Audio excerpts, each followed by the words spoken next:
अरे बहू, अभी तो तेरी शादी को एक सप्ताह भी नहीं हुआ और तूने घर के काम करने शुरू कर दिए। मम्मी जी, अब ये मेरा घर भी तो है और अगर मैं अपने घर में काम नहीं करूँगी तो कहाँ पर करूँगी भला। अरे नहीं बहू, तेरे को काम करने की कोई ज़रूरत नहीं है। अभी थोड़ी देर में काम वाली आती होगी, मैंने काम वाली लगा रखी है, सारा काम कर लेती है वो।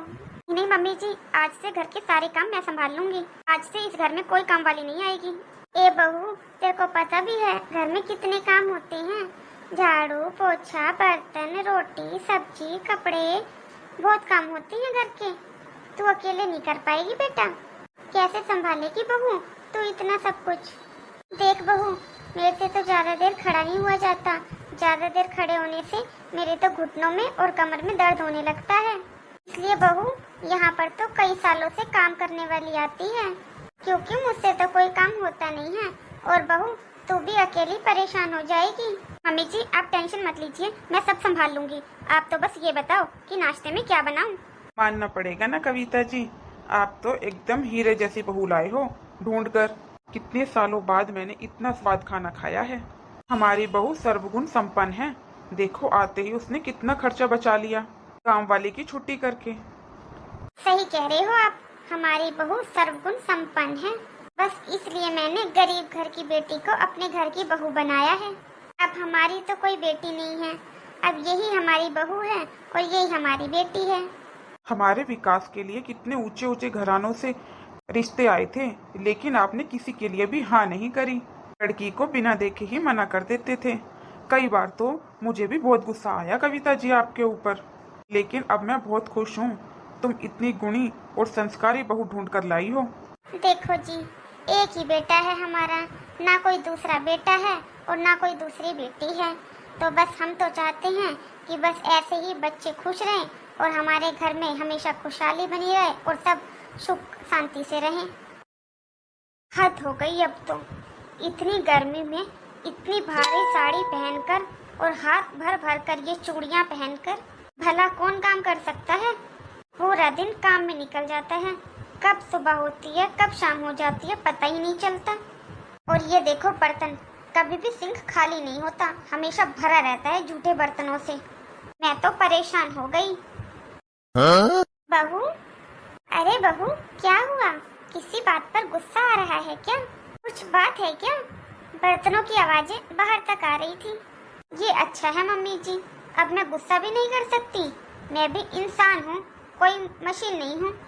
एक तो इतनी भारी भारी साड़ियाँ पहननी पड़ती हैं, ऊपर से इतनी गर्मी, इतना सारा काम करना पड़ता है।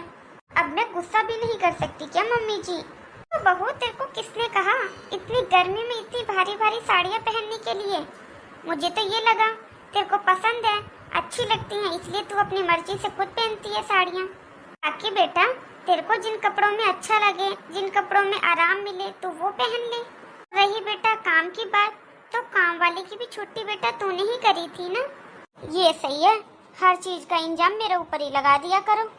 आप ही तो कह रहे थे उस दिन पड़ोस वाली आंटी से कि आजकल की बहुओं की साड़ियाँ तो ऐसी की ऐसी रखी रह जाती हैं, साड़ियाँ पहनती ही नहीं है। मुझे साड़ी पहनने में कोई दिक्कत नहीं है मम्मी जी, लेकिन ये साड़ियाँ पहनकर भारी भारी इतना सारा काम करना मेरे बस की बात नहीं है। ये पता है मैं साड़ी पहनकर घर का काम कैसे करती हूँ। बेटा, अगर तू कहे तो आज ही बुला लेती हूँ पूनम को।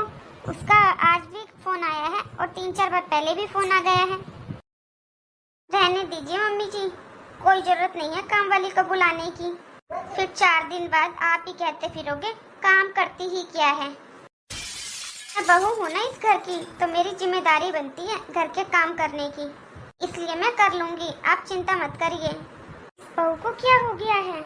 मुझे तो समझ ही नहीं आ रहा ये चाहती क्या है, क्या करना चाहती है ये। अरे मम्मी, अब क्या बताऊँ मैं आपको, नहाने खाने का भी टाइम नहीं मिलता मुझे, इतना काम होता है। मैं तो पहले ही जानती थी ये सास किसी की भी अच्छी नहीं होती। शादी पर कितना अच्छा बनने का नाटक कर रही थी और अब देखो बहू के आते ही काम वाली हटा दी। और मम्मी इस बात का भी इंजाम मेरे ऊपर ही लगा रही है कि तूने ही तो कहा था। अरे मम्मी, शादी को 2 दिन ही तो हुए थे, मैंने सोचा अच्छी बहू होने का थोड़ा ड्रामा कर लूं। इसलिए मैंने कह दिया कि मैं कर लूंगी घर के काम, लेकिन उन्होंने तो सच में ही काम वाली की छुट्टी कर दी। बेटा, ससुराल में अच्छा बनने से कुछ नहीं मिलता। तूने देखा ना, मैंने अपने ससुराल में कितना काम किया है, पर तेरी दादी कभी खुश नहीं हुई। इसलिए कह रही हूँ बेटा, कोई जरूरत नहीं है सारा दिन काम करने की, थोड़ा आराम भी किया कर। अगर मम्मी मैंने यहाँ एक दिन भी आराम कर लिया ना, तो इस घर में एक दिन का भी इधर से उधर नहीं होगा। पूरे के पूरे घर की जिम्मेदारी मेरी सास ने मेरे ऊपर डाली हुई है। बता कैसी औरत है ये, शादी को 1 महीना नहीं हुआ, कितना काम करवाती है ये मेरी बेटी से। बेटा, अगर तू कहे तो मैं तेरे भाई को भेज दूं, तू आ जा यहाँ पर कुछ दिन के लिए। रहने दो मम्मी, अगर मैं वहाँ आ गई ना तो ये लोग यहाँ पर भूखे मर जाएंगे, मैं नहीं आ पाऊंगी मम्मी। देख लो, ये कल की आई लड़की कह रही है अगर ये यहाँ पर नहीं होगी तो हम लोग भूखे मर जाएंगे।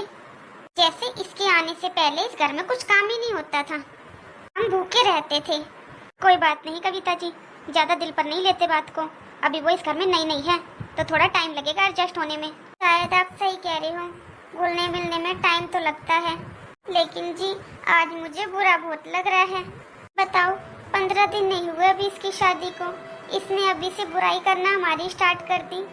मैं तो इसलिए लेकर गई थी आपको इसके कमरे में, ताकि हम दोनों मिलकर बात करेंगे बहू से कि उसका मन तो लग रहा है यहाँ पर, किसी चीज की कोई दिक्कत परेशानी तो नहीं है तुझे। पर वहाँ पर जाकर तो जी मेरा दिल ही टूट गया। बहू। हाँ मम्मी जी। क्या हुआ? बहू, घर में सबने खाना खा लिया है, तुम्हारे लिए खाना लगा दूं? नहीं मम्मी जी, मुझे अभी नहीं खाना, मुझे भूख नहीं है। ऐसा करती हूँ बहू, तेरे लिए रोटी बनाकर रख देती हूँ, जब तेरे को भूख लगे तब खा लेना। ये देखो, ऐसी होती है सास, एक दिन मुझे गर्म रोटी बनाकर नहीं खिला सकती है। मम्मी जी, मेरे लिए रोटी बनाकर मत रखना, क्योंकि मुझे ठंडी रोटी अच्छी नहीं लगती। और वैसे भी आज तो मेरी तबीयत भी खराब है, आज तो मैं वैसे भी ठंडी रोटी नहीं खा सकती। हाँ बहू, ये तो तू बिल्कुल सही कह रही है। जब तबीयत खराब होती है ना, तो सबसे पहले मुंह का टेस्ट खराब होता है, खाना पीना कुछ नहीं अच्छा लगता। तुझे कुछ और खाने का मन है तो वो बता दे, वो बना दूंगी मैं। मम्मी जी, अभी मुझे रेस्ट करना है, अभी मुझे कुछ नहीं खाना, जब मुझे खाना होगा मैं आपको बता दूंगी। ठीक है बहू, तू आराम कर ले, मैं भी ऐसा करती हूँ, मैं भी थोड़ा आराम कर लेती हूँ, आज मैं बहुत थक गई हूँ। ठीक है मम्मी जी। अब आया ना ऊंट पहाड़ के नीचे। मैंने काम वाली के हटाने के लिए बोल दिया, इन्होंने तो उस घर का सारा काम ही मेरे ऊपर डाल दिया। जब तक ये परेशान होकर दोबारा काम वाली नहीं रख लेती है ना, मैं ऐसे ही बीमार रहूंगी। आपने क्या सोचा मम्मी जी, मैं गांव से हूँ तो मैं गवार हूँ? मैंने तो बेफालतू में मना कर दिया मम्मी जी को। अब तो मुझे बहुत तेज भूख लग रही है, क्या करूँ? जाकर कह दूँ क्या मम्मी जी से, क्योंकि मुझे तो बहुत तेज भूख लगी है। मम्मी जी, मुझे भूख लगी है, मेरे लिए गर्मा गर्म 2 रोटी बना दो। अरे बहू, अभी 2 मिनट पहले तो पूछा था तेरे से, जब तो तूने मना कर दिया कि मुझे भूख नहीं है। सच कहते हैं सब कि बहू ससुराल में सबका करती है, लेकिन बहू का कोई नहीं करता।